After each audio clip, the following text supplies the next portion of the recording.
लेंगे बायोलॉजी का चैप्टर 15। बहुत इंपॉर्टेंट चैप्टर है नॉलेज के लिए भी और तुम्हारे सब्जेक्ट के लिए भी, क्योंकि यहाँ से काफी ज्यादा पूछा जाता है। चैप्टर 15 से काफी ज्यादा पूछा जाता है और थोड़ा सा लेंथी भी है।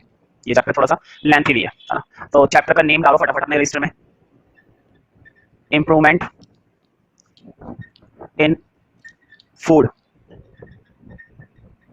Resources. Improvement in food resources, ठीक है। पहले तो मैं तुम्हें इस चैप्टर का थोड़ा सा मतलब बताऊंगा नाम का, है ना, क्योंकि नाम में बहुत कुछ छुपा हुआ है। फूड तो तुम लोग समझते ही हो, है ना, और फूड कैसे तैयार किया जाता है ये बात भी समझते हो, एग्रीकल्चर, है ना भाई। ऐसा तो है नहीं आसमान से तोड़ा जाता है फूड, एग्रीकल्चर है। मेन पर्पस क्या है, हमें जो भी अनाज मिलता है, जो भी दालें मिलती है खाने के लिए, जो हरी सब्जियां मिलती है, हर तरह का फूड, हर तरह का फ्रूट, हर तरह का vegetable, due to because of agriculture. Agriculture की देन है ना। और फूड के कुछ रिसोर्सेज होते हैं। फूड के लिए जरूरी है पानी का होना, है ना, एग्रीकल्चर के लिए। फूड के लिए जरूरी है अच्छी सोइल होना, है ना। फूड के लिए जरूरी है अलग अलग तरह के फर्टिलाइजर होना। फूड के लिए जरूरी है बढ़िया बढ़िया तरह के सीड्स होना, है ना।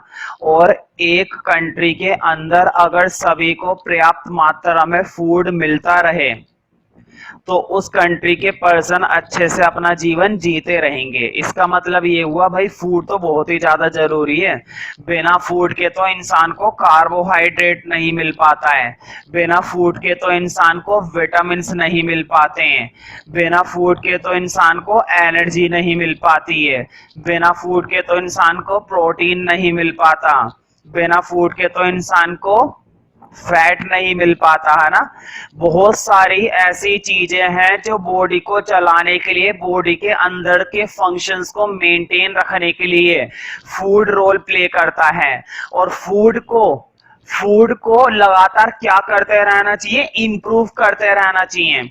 अगर हम 1950s की बात करें, मतलब जब हमारा देश आजाद हुआ था 1947, 1947 के आसपास का डाटा देखें तो क्या हमारे पास उतना अच्छा फूड ग्रेन का प्रोडक्शन था खाने के लिए? नहीं था। हर जगह क्या होती रहती थी, महामारी होती थी खाने के लिए। आज भी वैसे बहुत से लोग ऐसे हैं जिनको खाने के लिए अच्छा खाना नहीं मिल पाता है। लेकिन ये भी तो देखो, आज के समय में बहुत से लोगों के पास अच्छा खाना है। उस समय तो मंदी का दौर था, इतना महामारी थी हर जगह। हमारा जो फूड ग्रेन का प्रोडक्शन था वो ना के बराबर था। अब तो हम काफी बेहतरीन बन चुके हैं। बहुत रेवोल्यूशन करे हमने फूड ग्रेन में बहुत रेवोल्यूशन करे। ऐसा नहीं है, बहुत क्रांतियां करी हैं, कोई एक क्रांति नहीं करी। मिल्क के प्रोडक्शन के लिए रेवोल्यूशन करा है, ऑयल के प्रोडक्शन के लिए रेवोल्यूशन करा है, वेजिटेबल्स के लिए रेवोल्यूशन करा है। बहुत क्रांतियां हुई हैं। मतलब हमने फूड ग्रेन के प्रोडक्शन को बढ़ाने के लिए कितने ही अलग अलग तरह के कदम उठाए। तो पेपर में कई बार आ चुके हैं कि अब तक कौन कौन से रेवोल्यूशन हो चुके हैं और उनके नाम बताइए, ठीक है। तो तुम्हें स्टार्टिंग में हेडिंग डालना है। इस चैप्टर का फर्स्ट हेडिंग यही है, रेवोल्यूशंस। रेवोल्यूशंस का मतलब होता है क्रांतियां। कहते नहीं है मैं इस देश में बदलाव ला कर रहूंगा, मतलब मैं क्या करूंगा, क्रांति करूंगा। मैं इस देश के अंदर से गरीबी को मिटाकर रहूंगा, मतलब मैं क्या करूंगा, क्रांति करूंगा। मतलब कोई बहुत बड़ा काम करना जिसके लिए हम आंदोलन करते हैं, जिसके लिए हम रेवोल्यूशन करते हैं, समझ रहे हो ना। तो बताओ, जब तुम इतनी सारी चीजों के लिए इतना कुछ कर रहे हो तो क्या फूड जरूरी नहीं है? किसी भी ऑर्गेनिज्म के लिए फूड का होना उतना ही जरूरी है जितना कि उस इंसान का होना, ठीक है। तो फूड ग्रेन के लिए भी तो रेवोल्यूशन बनता है ना। तो अब तक कई अलग अलग तरह के रेवोल्यूशन किए जा चुके हैं। लिखो, सबसे पहला था ग्रीन रेवोल्यूशन। ग्रीन रेवोल्यूशन का ग्रीन रेवोल्यूशन का कनेक्शन है फूड ग्रेन के प्रोडक्शन से। मतलब हम हर बार क्या कोशिश करते हैं कि हमारा फूड ग्रेन का जो प्रोडक्शन है वो बढ़े। फूड ग्रेन समझते हो ना, अनाज, खाने पीने की चीज है। हमारी हमेशा से कोशिश रहती है कि हमारे पास एक से एक बढ़िया तरह के वेजिटेबल्स हो और पूरी कंट्री के अंदर पर्याप्त मात्रा में क्या होता रहे, प्रोडक्शन होता रहे, फूड ग्रेन की पैदावार होती रहे, सभी को पर्याप्त मात्रा में भोजन मिले। और वो तो तभी हो पाएगा जब हम अपने फूड ग्रेन के प्रोडक्शन को बढ़ाएंगे। तो ध्यान रखना, जब हम अपने फूड ग्रेन के प्रोडक्शन को बढ़ाने की बात करते हैं तो मेनली हम बात कर रहे हैं ग्रीन रेवोल्यूशन की, है ना, हरित क्रांति। तुमने एसएसटी के अंदर इसके बारे में सुना होगा, हरित क्रांति, ग्रीन रेवोल्यूशन के बारे में, ठीक है। तो जब हम फूड ग्रेन के प्रोडक्शन को बढ़ाते हैं तो यही क्या कहलाता है, ग्रीन रेवोल्यूशन। तो लिखो, इन ग्रीन रेवोल्यूशन, इन ग्रीन रेवोल्यूशन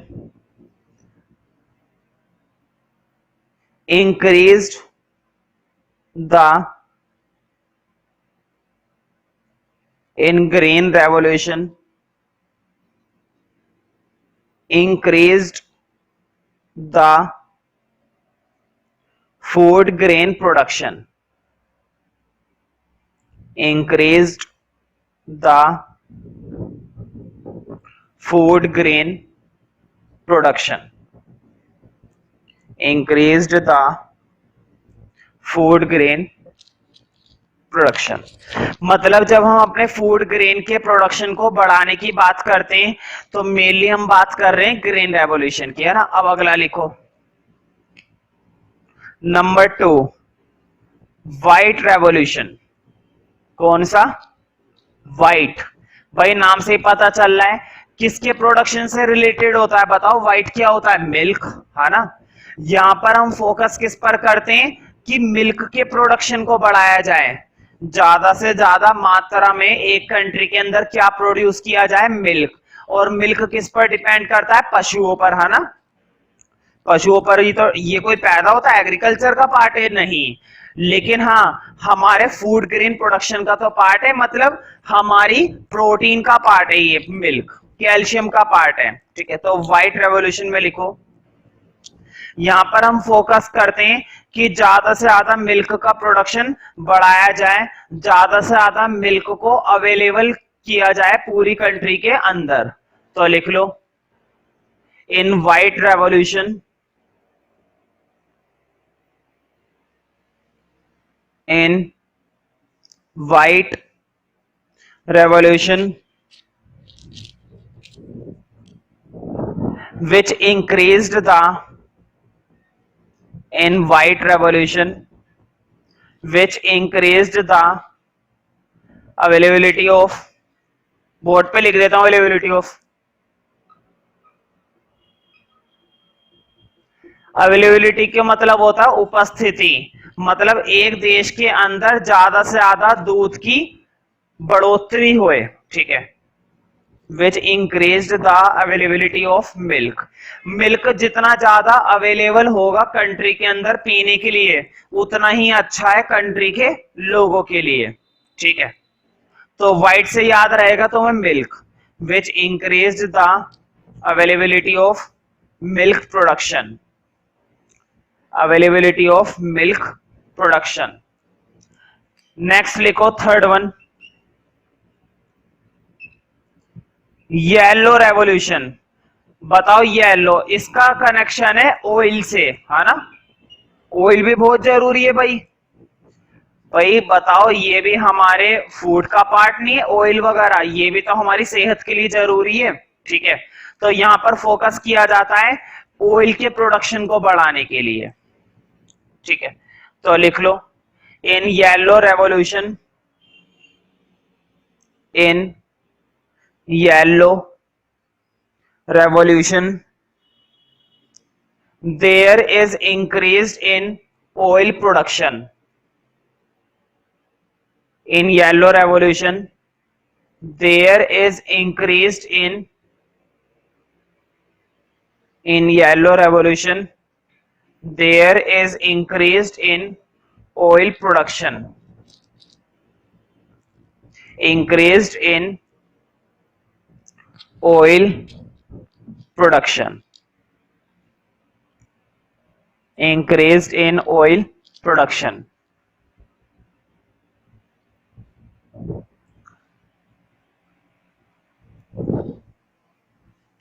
तो मुझे बताओ, हम अलग अलग तरह की क्रॉप्स करते हैं, अनाज करते हैं, है ना, कई सारे पेड़ होते हैं, पौधे होते हैं, इन सब से हमें क्रॉप्स मिलती है ना, खाने के लिए अनाज मिलता है। तो अगर हम इसको इम्प्रूव करेंगे तो इम्प्रूव करके क्या हम कोई गलती कर रहे हैं? नहीं, इम्प्रूव करने से फायदा ही मिलेगा।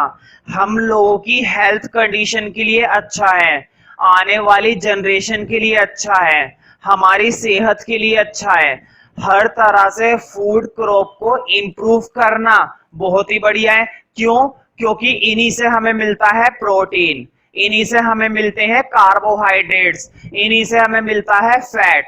तो बताओ, रेवोल्यूशन करना अच्छा है ना? क्रांति करो भाई, परिवर्तन लाओ। जब भी देश के अंदर किसी भी चीज के मामले में हमें क्या लाना पड़ता है? परिवर्तन लाना पड़ता है। तो हमें क्या करनी पड़ती है? क्रांति करनी पड़ती है ना। तो अगर हम क्रॉप को इंप्रूव कर रहे हैं तो सिर्फ यही नहीं है कि क्रॉप का प्रोडक्शन बढ़ाया जाए। क्रॉप को इंप्रूव करने का मतलब है कि उसके अंदर प्रोटीन को बढ़ाया जाए। तुम सोचोगे कि सर, क्रॉप के अंदर प्रोटीन को हम कैसे बढ़ा सकते हैं? क्रॉप के अंदर प्रोटीन, क्रॉप के अंदर कार्बोहाइड्रेट, क्रॉप के अंदर विटामिन, ये तो नेचुरली बनते हैं ना। बिल्कुल, मैं मानता हूं नेचुरली बनते हैं, उनके अंदर हम नहीं बढ़ा सकते। लेकिन जरा ये देखो, जब तुम अच्छे नेचर के फर्टिलाइजर का इस्तेमाल करोगे, अच्छे नेचर की सोइल का इस्तेमाल करोगे, इरिगेशन के लिए पर्याप्त मात्रा में उसमें क्या सप्लाई करोगे? वाटर, हर चीज का ध्यान रखोगे, उस पर इंसेक्ट वगैरह ना लगे, उस पर मक्खी मच्छर ना लगे, तो इन सब चीजों का ध्यान रखोगे, तो क्या क्रॉप में इंप्रूवमेंट नहीं होगी? बताओ, ये सब चीजें तो हमारे हाथ में है ना।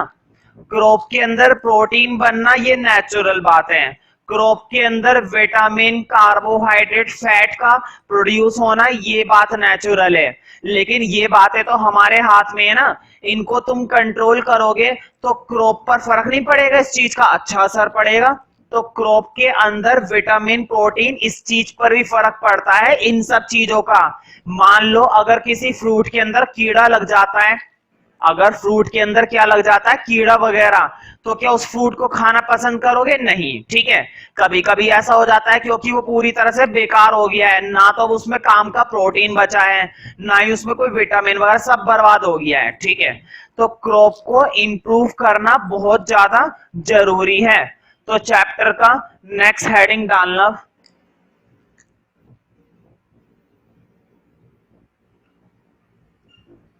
इम्प्रूवमेंट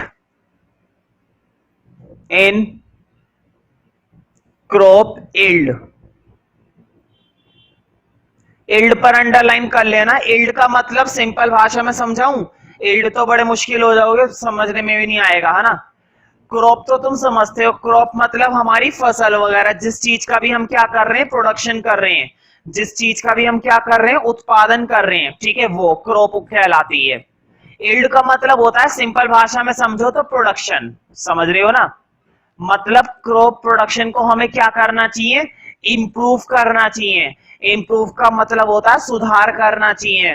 हमें अलग अलग तरीके से क्रॉप को बेहतर बनाने की कोशिश करनी चाहिए, या अलग अलग तरीके से क्रॉप को बेकार बनाने की कोशिश करनी चाहिए। देखो, बेकार बनाने की तो कोशिश करने की जरूरत ही नहीं है, बेकार तो अपने आप ही बन जाती है। तुम्हें जरूरत है कि उसको बेहतर बनाया जाए, ठीक है। क्योंकि क्रॉप का बेहतर बनना हमारी हेल्थ के लिए बहुत ही ज्यादा क्या होता है? लाभदायक, ठीक है। क्यों? क्योंकि इन्हीं से हमें मिलती है कार्बोहाइड्रेट्स, ठीक है। तो फर्स्ट पॉइंट लिखो, कार्बोहाइड्रेट्स, है ना। अगर बॉडी को एनर्जी चाहिए तो एनर्जी यूं ही तो ना बन जाती है। पहले बॉडी को पर्याप्त मात्रा में क्या मिलना चाहिए? कार्बोहाइड्रेट मिलना चाहिए। और कार्बोहाइड्रेट हमें किससे मिलता है? सीरियल से। अब तुम सोच रहे हो फिर से एक नया शब्द आ गया, कुछ बच्चों को शायद पता हो कि सीरियल का मतलब क्या होता है, ठीक है। Serial, sorry, serials. सीरियल्स का मतलब होता है अनाज वगैरह, गेहूं, चावल, ये सब, ठीक है, मक्का वगैरह, इनको हम कहते हैं सीरियल्स, इनसे हमें क्या मिलते हैं? कार्बोहाइड्रेट्स। कई बार पेपर में आ चुका है, उन फूड के नाम बताओ या उन क्रॉप्स के नाम बताओ जिनसे हमें क्या मिलता है? कार्बोहाइड्रेट। तो तुम्हें वो लिखना है सीरियल्स। तो लिखो कार्बोहाइड्रेट्स के आगे लिखो, लिखो cereals such as, cereals such as wheat, wheat मतलब गेहूं, cereals such as wheat, rice मतलब चावल, maize है ना, maize कॉमा मिलेट्स। देखो बहुत सारे वर्ड ऐसे आएंगे नए नए जो तुमने शायद नहीं सुने होंगे, तो जरूरी नहीं है उनको हिंदी में जानना। कुछ क्रॉप्स जो इजी इजी आ रही हैं उनके लिए तुम बेहतर है, जैसे वीट तो तुम्हें मालूम है, राइस मालूम है, मेज भी मालूम है ना। अब जैसे कि देखो ये एक नई क्रॉप आई है मिलेट्स, है ना, तो हमें डिस्कवरी नहीं करनी है, हमें केवल पढ़ना है। हमें ये चीज ध्यान रखनी है कि इन क्रॉप से हमें क्या मिलते हैं? कार्बोहाइड्रेट्स, है ना, मिलेट्स। एंड एक को लिख लो, एंड सोरगम।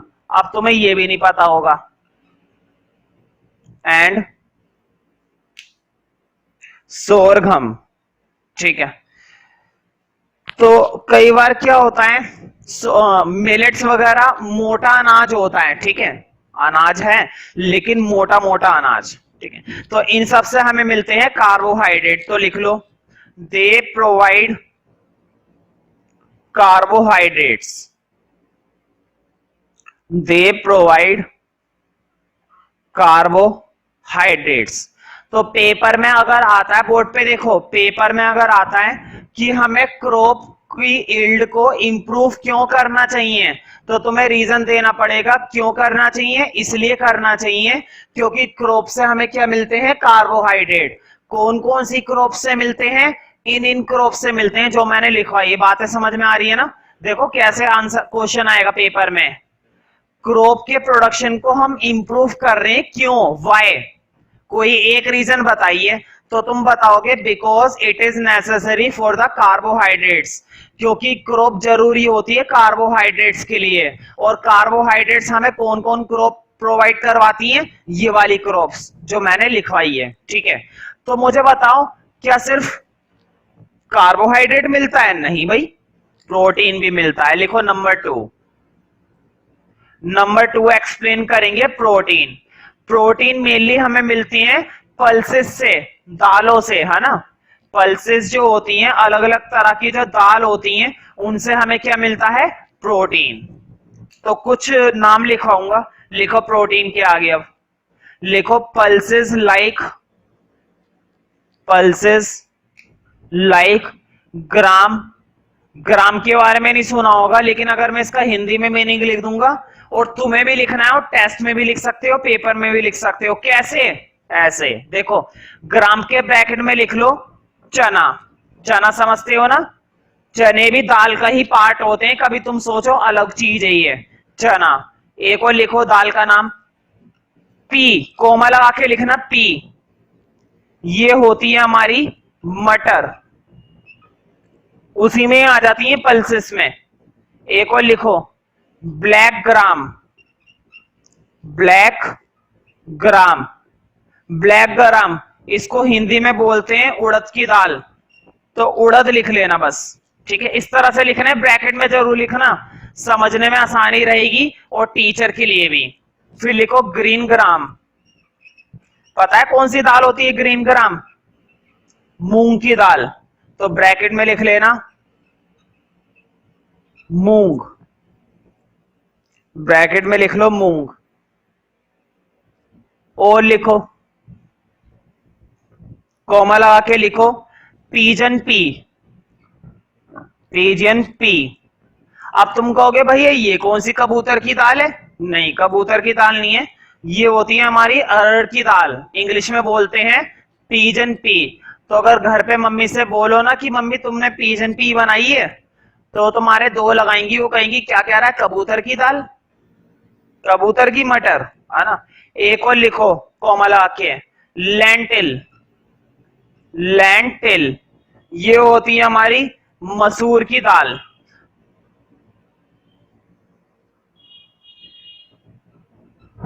मसूर, ठीक है।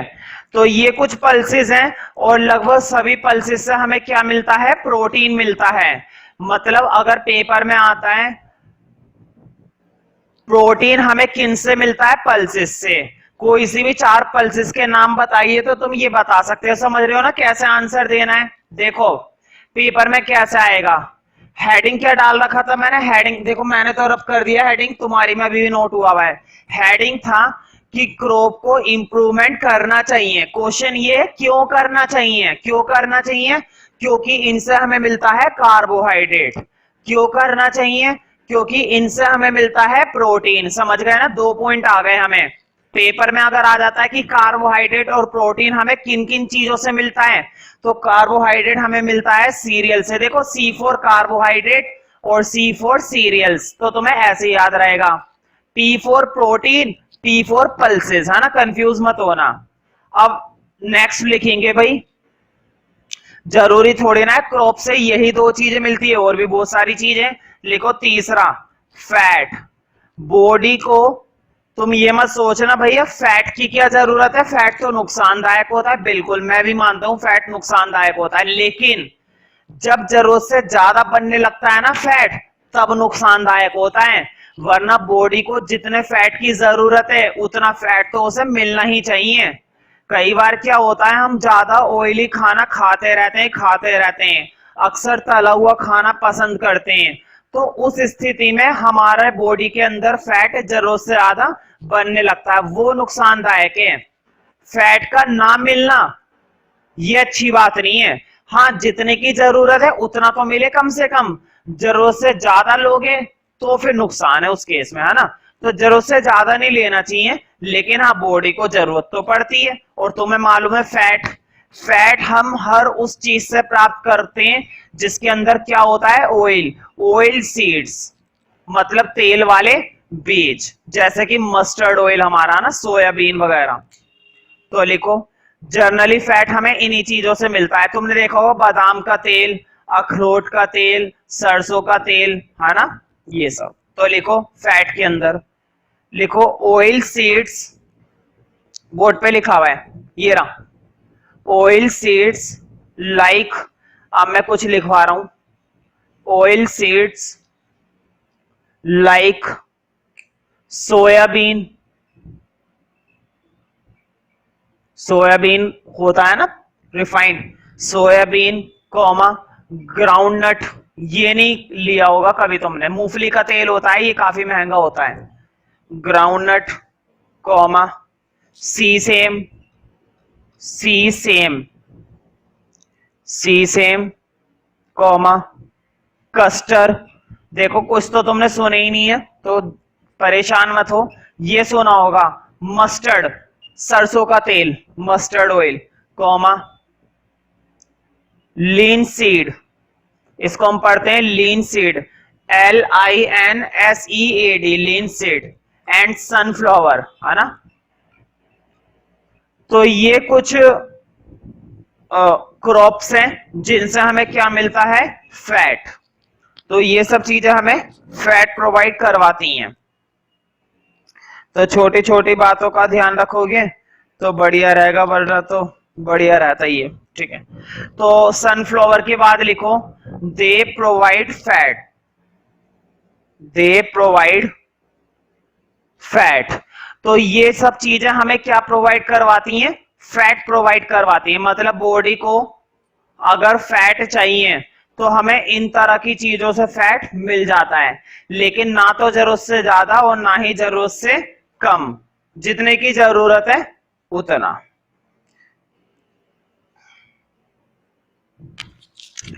तो देखो इनमें तो मैंने पर्टिकुलर चीजें बता दी कि कार्बोहाइड्रेट मिलता है अनाज से, सीरियल से, प्रोटीन मिलता है दालों से, पल्सेस से, और फैट मिलता है ऑयल वाली चीजों से, ठीक है। लेकिन ऐसा नहीं है, कुछ मसाले ऐसे होते हैं, कुछ सब्जियां ऐसी होती हैं, कुछ फल ऐसे होते हैं, ध्यान से सुनो, वेजिटेबल्स, फ्रूट्स, ठीक है, स्पाइसेस, मसाले ऐसे होते हैं जिनसे हमें कार्बोहाइड्रेट भी मिलता है, फैट भी मिलता है, प्रोटीन भी मिलता है। जरूरी नहीं है कार्बोहाइड्रेट सिर्फ और सिर्फ कौन देते हैं, सीरियल्स। मैंने क्या बताया कि कार्बोहाइड्रेट हमें किससे मिलता है, सीरियल से मिलता है। मैंने बताया प्रोटीन हमें किससे मिलता है, पल्सेस से मिलता है। जरूरी नहीं है प्रोटीन सिर्फ पल्सेस से ही मिलता है, वेजिटेबल से भी मिलता है। कार्बोहाइड्रेट जरूरी नहीं सीरियल से ही मिलता है, कार्बोहाइड्रेट वेजिटेबल से भी मिलता है, ठीक है। फैट भी अक्सर मिलता है हमें। तो वो सारी बातें तुम लिख लो नोट के अंदर। लिखो नोट के अंदर, कोई पॉइंट नहीं है, सीधा लिख दो। लिखो वेजिटेबल्स कॉमा स्पाइसेस, स्पाइसेस का मतलब होता है मसाले। इनसे भी हमें कई बार बहुत ही कम मात्रा में मिलता है, ठीक है। देखो मेनली कार्बोहाइड्रेट ज्यादा से ज्यादा हमें किससे मिलता है, सीरियल से मिलता है। प्रोटीन ज्यादा से ज्यादा किससे मिलता है, पल्सेस से मिलता है, दालों से। फैट ज्यादा से ज्यादा किससे मिलता है, तेल वाले बीजों से। लेकिन वेजिटेबल से भी और फ्रूट से भी हमें ये सब चीजें मिलती हैं, लेकिन बहुत ही कम मात्रा में। तो लिख लो वेजिटेबल्स कॉमा स्पाइसेस, मतलब कि मसाले, vegetables comma spices and fruits also provide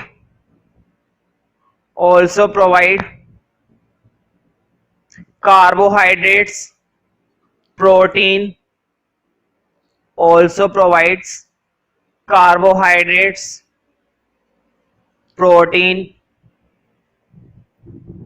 fat, carbohydrates, protein, fat, but in small amount, मतलब बहुत ही कम अमाउंट में। लेकिन मिलता तो जरूर है, कम ही सही मिल तो रहा है, but in small amount, but in small amount, but in small amount, small amount में, ठीक है। तो मेनली वैसे तो देखो वेजिटेबल, फ्रूट और इन सब चीजों से ना हमें विटामिन मिलते हैं, लेकिन कई बार इनसे कार्बोहाइड्रेट, प्रोटीन और फैट भी मिलता है, ठीक है। तो एक काम करो, ये जो चीज लिखवाई है ना, फर्स्ट पॉइंट बना दो नोट के अंदर। अब लिखो सेकंड पॉइंट, छोटा सा बना दो। ये जो भी मैंने नोट में बातें लिखवाई थी इसको बना दो फर्स्ट पॉइंट। अब लिखो सेकंड पॉइंट, उसी नोट के अंदर सेकंड पॉइंट लिखो। वेजिटेबल्स, फ्रूट्स और इसी के लिए ही लिखवा रहा हूं मैं, स्पाइसेस के लिए। लिख लो they provides vitamins and minerals, they provide vitamins and minerals to the body, they provide vitamins and minerals to the body, ठीक है। तो देखो कार्बोहाइड्रेट तो मिलता ही मिलता है, प्रोटीन भी मिलता है, फैट भी मिलता है, लेकिन मेनली वेजिटेबल, फ्रूट वगैरह से हमें क्या मिलता है, विटामिन मिलता है, मिनरल्स मिलते हैं, जो कि शरीर के लिए उतने ही जरूरी है जितना कि हमारा प्रोटीन जरूरी होता है। अब मैं तुमसे बिल्कुल एक सिंपल सी बात पूछूंगा, मुझे बताओ सारा काम प्लांट से रिलेटेड है, सारा काम प्लांट से रिलेटेड है, और प्लांट को क्या जरूरत है सबसे ज्यादा, ठीक है। देखो वैसे तो प्लांट के लिए सोइल का होना भी जरूरी है, प्लांट के लिए वाटर का होना भी बहुत जरूरी है, प्लांट के लिए सनलाइट भी बहुत जरूरी है। तो फिलहाल मैं किस पर फोकस करवाऊंगा, सनलाइट पर। देखो प्लांट को जब एक पर्टिकुलर टाइम पीरियड में क्या मिलती है, सनलाइट मिलती है। भाई किससे मिलती है, तुमसे मिलती है क्या, भाई सनलाइट है, सन से मिलेगी, ठीक है। तो जब प्लांट सनलाइट को एब्जॉर्ब कर रहा होता है कोई सा भी प्लांट, कोई सा भी पेड़, कोई सा भी छोटे से छोटा पौधा, बड़े से बड़ा पेड़, जब वो सनलाइट को एब्जॉर्ब कर रहा होता है तो उसका ये टाइम पीरियड क्या कहलाता है? Photo period. कई बार पेपर में आ चुका है, what do you mean by photo period? तो photo period is that period in which plant absorb sunlight from sun. In which plant absorbs sunlight from sun, this period is referred as photo period।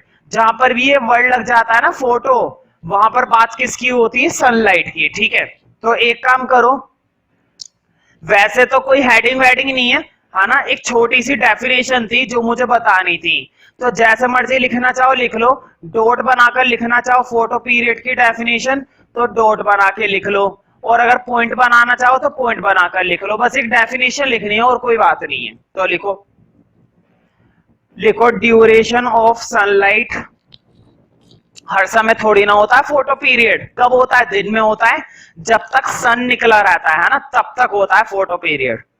Duration of sunlight, board पे लिखा हुआ है duration मतलब time period, duration का मतलब होता है time period. Duration of sunlight available, duration of sunlight available है ना, जब तक वो सनलाइट किसके लिए अवेलेबल रहती है? प्लांट के लिए, तुम्हारे लिए नहीं। तुम क्या करोगे सनलाइट का? भाई विटामिन डी इकट्ठे करते रहोगे क्या दुनिया भर के? Available to the plant, duration of sunlight available to the plant is called photo period, is called photo period, जो जनरली दिन में होता है, is called photo period, photo period. बताओ, इससे असर पड़ता है प्लांट की ग्रोथ पर, इससे असर पड़ता है क्रॉप्स पर, इससे असर पड़ता है फ्लावर्स पर, है ना, सब पर पड़ता है ना। तो लिख लो, हाँ, फुल स्टॉप के बाद लिखो इट इफेक्ट्स। इफेक्ट्स का मतलब होता है प्रभाव डालना, सब पर प्रभाव पड़ता है इस चीज का, है ना। तो लिखो it effects the growth, it effects the growth comma flowering, पहले फ्लावर लिखो फिर आईएनजी लगा दो। It effects the growth comma flowering, flowering and crops. It effects the growth comma flowering and crops, and crops. ठीक है,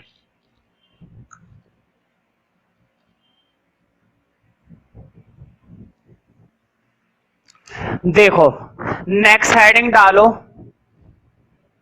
season and crops. तुम्हें मालूम है हर क्रॉप हर सीजन में तो आती नहीं है भाई, हर एक क्रॉप का अपना पर्टिकुलर टाइम पीरियड के अनुसार क्या होता है? सीजन होता है। लेकिन ध्यान रखना, हम यहाँ पर बात कर रहे हैं दो तरह के सीजन की, एक मैं बात कर रहा हूँ रेनी सीजन, ठीक है, और एक मैं बात कर रहा हूँ विंटर सीजन। समर सीजन की बात नहीं कर रहा हूँ फिलहाल में। कितने देखो, वैसे तो मैं ज्योग्राफी नहीं पढ़ा रहा हूँ, साइंस के लिए जितनी बातें जरूरी है उतनी बता रहा हूँ, ये साइंस का पार्ट है सीजन और क्रॉप्स, ठीक है। लेकिन हम साइंस के अंदर, सॉरी, ये हमारा एसएसटी का पार्ट है, सीजन एंड क्रॉप्स। किसके अंदर हम पढ़ते हैं इन चीजों को? ज्योग्राफी वगैरह के अंदर। लेकिन आज साइंस में हम इंप्रूवमेंट पढ़ रहे हैं फूड वगैरह की, तो थोड़ी सी बातें तो सीजन की करनी ही चाहिए, ठीक है। तो एक बात का ध्यान रखना, दो तरह के सीजन की बात मैं फिलहाल करूंगा, रेनी सीजन और विंटर सीजन। रेनी सीजन को ना एक पर्टिकुलर नाम से जाना जाता है, खरीफ सीजन। अब क्यों बोला जाता है भाई? नाम में क्या रखा है? बोला जाता है, तो बोला जाता है रेनी सीजन को पर्टिकुलरली क्या बोला जाता है? खरीफ सीजन। और विंटर सीजन को बोला जाता है रबी सीजन। सुना है ना तुमने? ये सुना तो जरूर होगा, ऐसा तो नहीं है ज्योग्राफी में अगर तुमने पढ़ा है और ये ना सुना हो तो, ठीक है। तो ध्यान रखना, विंटर मतलब ठंड के समय को रवि सीजन बोला जाता है, और बारिश के मौसम को खरीफ सीजन। देखो इसके अंदर भी कुछ क्रॉप्स की कटाई की जाती है, और इसके अंदर भी थोड़ी बहुत क्रॉप्स काटी जाती हैं। जो ध्यान से सुनो मेरी बात को, कितने आसान है। जो क्रॉप्स रवि सीजन में काटी जाती हैं, जो क्रॉप्स रवि सीजन में काटी जाती हैं वो क्रॉप्स कहलाती हैं रवि क्रॉप्स। कौन सी क्रॉप्स कहलाती हैं? रवि क्रॉप्स। और जो क्रॉप्स खरीफ सीजन में काटी जाती हैं वो कहलाती हैं खरीफ क्रॉप्स। तो देखो कितना आसान है। Rabi season referred as winter season, और टाइम पीरियड लिख देंगे कब से कब तक का होता है। Kharif season referred as rainy season, और इसके भी महीने का टाइम लिख देंगे कब से कब तक का होता है। अब क्रॉप्स की बारी। देखो रबी क्रॉप्स के लिए कितनी आसान डेफिनेशन है। Those crops which are produced in rabi season. देखो those crops which are produced in rabi season referred as rabi crops. और अब इधर देखो, those crops which are produced in kharif season referred as kharif crops. ये तो मैंने तुम्हें टर्म्स बता दी, अभी लिखवाया थोड़ी ना है कुछ, ठीक है। तो तुमने हेडिंग डाल रखा है सीजन एंड क्रॉप्स। तो सबसे पहले नंबर 1 लिखो, कौन सा सीजन पढ़ना पसंद करोगे, खरीफ या रबी? एक काम करते हैं, खरीफ सीजन पहले लिखा है, खरीफ के बारे में ही पढ़ते हैं। लिखो के एस। तुम लोग ऐसे मत लिखना के एस, तुम लोग पूरा लिखो खरीफ सीजन। तो खरीफ सीजन बेसिकली क्या होता है? रेनी सीजन होता है, ठीक है। तो लिखो खरीफ सीजन के लिए इट फॉल्स, बोर्ड पे लिखा हुआ है फॉल्स। वैसे फॉल्स का मतलब होता है गिरना, लेकिन यहां पर फॉल्स का मतलब है आना। मतलब खरीफ सीजन कौन से सीजन में आता है? रेनी सीजन में, ठीक है। It falls during the rainy season. It falls during the rainy season. It false during the rainy season. During the rainy season from the month of June, मतलब जून के महीने से लेकर अक्टूबर तक, है ना। देखो पढ़ाई के हिसाब से तो रेनी सीजन यही होता है, वो बात अलग है जून में अब बारिश इतनी नहीं होती है, अक्टूबर में इतनी नहीं होती है, लेकिन पढ़ाई के हिसाब से, ज्योग्राफी के हिसाब से रेनी सीजन कब से कब तक का माना जाता है? जून से लेकर अक्टूबर तक का। लिख लो the kharif season from the month of June, the kharif season from the month of June, from the month of June to the October, from the month of the June to the October, है ना। तो अब हम ये देखते हैं कि इस सीजन के अंदर कौन कौन सी क्रॉप्स होती हैं और उन क्रॉप्स को क्या बोला जाता है। खैर उन क्रॉप्स को क्या बोला जाता है वो तो तुम्हें पहले से मालूम है, बोर्ड पे देखो। खरीफ सीजन में बनाई जाने वाली या प्रोड्यूस की जाने वाली क्रॉप्स खरीफ क्रॉप्स कहलाती है ना। तो मैं कुछ एग्जांपल भी लिखवा दूंगा और हाथों हाथ डेफिनेशन भी, ठीक है। तो नंबर 2 लिखो खरीफ क्रॉप्स, केसी। तुम केसी मत लिखना, तुम लिखना खरीफ क्रॉप्स। तो देखो कितनी आसान डेफिनेशन है, वो क्रॉप्स जो खरीफ सीजन में ग्रोन की जाती है, प्रोड्यूस की जाती हैं, that crops are known as kharif crops. तो लिखो those crops which are grown, board पे लिखा हुआ है ग्रोन, ग्रोन का मतलब उगाई जाती है, कटाई जाती है, प्रोड्यूस की जाती है, ठीक है। Those crops which are grown in kharif season, those crops which are grown, produce भी लिख सकते हो तुम, ग्रोन की जगह प्रोड्यूस भी लिख सकते हो, फिलहाल ग्रोन ही लिख लो। Those crops which are grown in kharif season, which are grown in kharif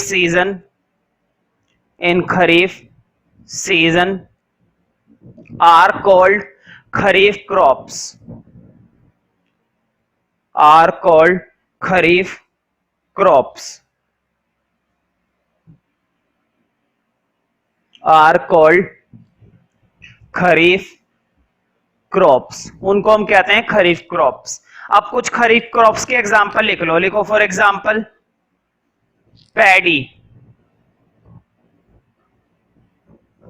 paddy comma soybean,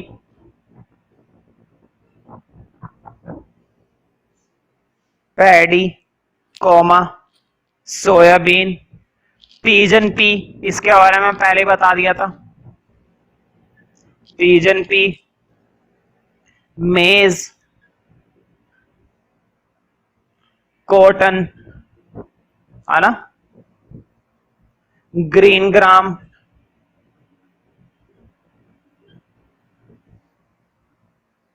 and black gram. ये वो कुछ क्रॉप्स हैं जिनको हम कब ग्रोन करना पसंद करते हैं, रेनी सीजन में, मतलब खरीफ सीजन में। ठीक है, तो खरीफ सीजन के बारे में इतनी नॉलेज ले ली, वरना पढ़ने को तो अभी हम इसमें बहुत कुछ पढ़ सकते हैं, लेकिन हम ज्योग्राफी नहीं पढ़ रहे, हम साइंस पढ़ रहे हैं। तो लिखो नंबर 3, वरना ये पार्ट किसके हैं, ये क्रॉप्स और सीजन कहां पर पढ़ते हैं हम, ज्योग्राफी के अंदर, ना कि साइंस के अंदर। तो तीसरा अब हम लिखेंगे रवि सीजन। तो देखो रवि सीजन तुम्हें मालूम है विंटर सीजन होता है ना, तो लिखो it falls during the winter season, it falls during the winter season, during the winter season. लिखो the rabi season, full stop के बाद लिखना, the rabi season from the month of November to April, the rabi season, the rabi season from the month of, from the month of November, from the month of November to April, to the April। ठीक है, तो देखो माना जाता है winter season के अंदर अप्रैल तक का मंथ। अब तुम सोचोगे भैया अप्रैल में तो कहीं भी नहीं होती ठंड, है ना, पढ़ाई के हिसाब से अप्रैल तक को विंटर सीजन माना जाता है। ये तो अब हमारा क्लाइमेट इतना बदल गया है कि फरवरी तक में भी ज्यादा ठंड नहीं होती है ना, अक्सर देखने को मिलता है मार्च में गर्मी बन जाती है ना, लेकिन पढ़ाई के हिसाब से हम विंटर सीजन कब तक का मानते हैं, अप्रैल तक का। ठीक है, इस पर तुम बहस नहीं कर सकते क्योंकि क्लाइमेट बदल चुका है और शायद धीरे धीरे विंटर सीजन और कम होता जाएगा। अब तो मुश्किल से ठंड कितनी होती है, सिर्फ दिसंबर और जनवरी, हद से हद बस जनवरी, है ना। एक समय ऐसा आएगा जनवरी में भी नहीं पड़े करेगी ठंड, जबकि पढ़नी भी जरूरी है ना। तो अब हम बात करेंगे रवि क्रॉप्स की। तो देखो कितनी आसान डेफिनेशन है रवि क्रॉप्स की, those crops which are grown in rabi season, मतलब वो क्रॉप्स जिनको हम कब ग्रोन करना पसंद करते हैं, रवि सीजन में, that crops are referred as rabi crops. तो फोर्थ में लिखो रवि क्रॉप्स, है ना। तो तुम डेफिनेशन खुद बना सकते हो, लेकिन लिख ही लो, मैं ही बोल रहा हूं, लिखो those crops which are grown in rabi season,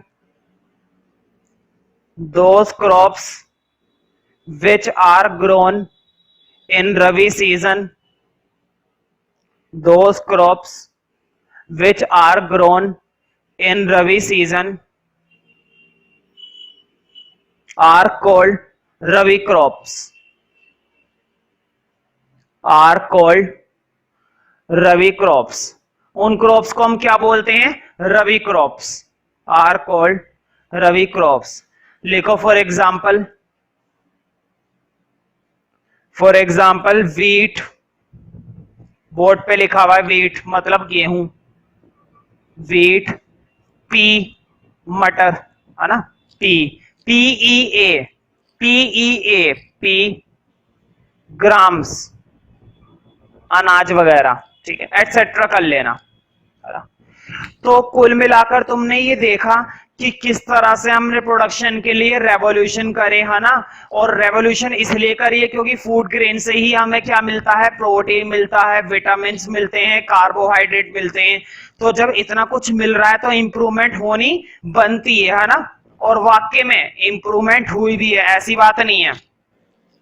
तुम अंदाजा लगाओ, अगर हम कंपेयर करेंगे ना 1960 का डाटा, अगर तुम 1960 के फूड ग्रेन के प्रोडक्शन की तुलना 2004 के मुकाबले करोगे तो तुम देखोगे कि प्रोडक्शन का लेवल 4 गुने से भी ज्यादा हो गया है। मतलब पहले अगर 100 कुंटल था तो आज के समय में 400 कुंटल है। अगर पहले 1000 कुंटल था तो आज के समय में 4000 कुंटल है। ये तो मैंने छोटी बात करी है, वरना प्रोडक्शन का लेवल और बड़ा है। तो एक काम करो, ये बात है ना लास्ट में लिख लो नोट में।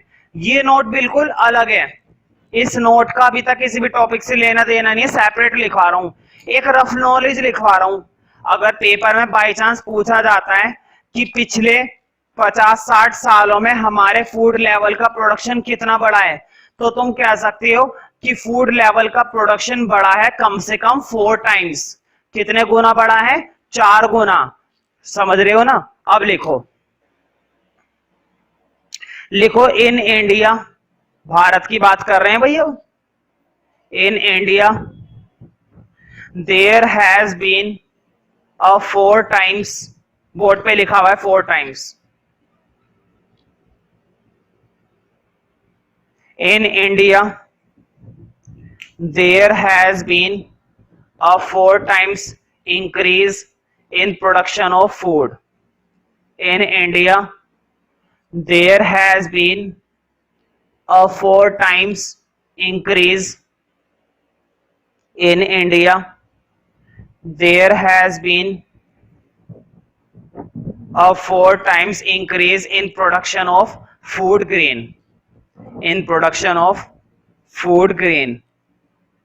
From 1960 to 2004, बोर्ड पे लिखा हुआ है 1960 to 2004, from 1960 to 2004। मतलब 1960 से लेकर 2004 तक के डाटा को कंपेयर करें, उनकी तुलना करें, तो हम ये देख सकते हैं कि फूड ग्रेन के प्रोडक्शन का लेवल बड़ा है, और वो भी कितना बड़ा है, कम से कम 4 गुना।